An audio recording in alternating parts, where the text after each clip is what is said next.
വൈകിയാലും ഇന്നൊരു മുഹൂർത്തം കിട്ടി എനക്ക് നിങ്ങൾ ഉണ്ണുന്നതിൽ ഓഹരിയാനൊക്കെ തന്നത്. വലുതായിട്ടൊന്നല്ല, ചെറിയ രൂപത്തിൽ അല്ലെ. മുത്തപ്പൻ വലുതായിട്ടൊന്നും കുതിച്ചിട്ടുമില്ല. ചെറുതേ മുത്തപ്പൻ കുതിച്ചിട്ടില്ലോ അല്ലേ. അതുകൊണ്ട് എന്നെ കണ്ട് തൃപ്തിയായി, മനസ്സ് നിറഞ്ഞു. എനക്ക് നിന്നോടൊരു കാര്യം പറയാനുണ്ട്. നീ കഴിഞ്ഞ കാര്യം തന്നെ ചിന്തിക്കണ്ട കേട്ടുവാ. കഴിഞ്ഞത് കഴിഞ്ഞു. ഇനി കഴിഞ്ഞ കാര്യം ചിന്തിച്ചാല് ചിന്തകൾ കൂടുതലാവും. ചിന്തയുണ്ട് ഇപ്പൊ നിനക്ക്. നിനക്കെന്തെങ്കിലും സംഭവിച്ചു പോയാല് ഇതിനാരുണ്ടാവില്ലേ? അതുപോലെ ഇതിനെന്തെങ്കിലും സംഭവിച്ചു പോയാല് നിനക്ക് ആരുമില്ല. മക്കള് ആരുമില്ലാത്തവരോ?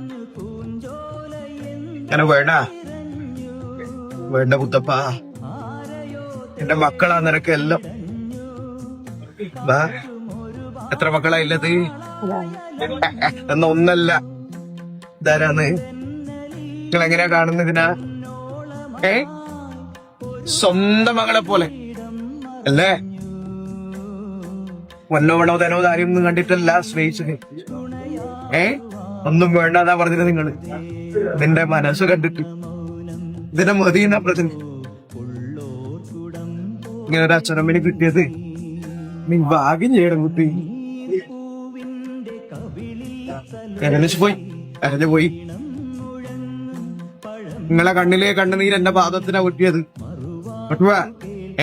ഇനിയും ഇതുപോലെ എന്നെ കാണും അന്ന് ഞാൻ പറയാം. പോരെ, സന്തോഷമല്ലേ, തൃപ്തരല്ലേ? അറിയല്ല. കൂടി ഉണ്ടാവും, ഇത്രയും പറയുന്നു.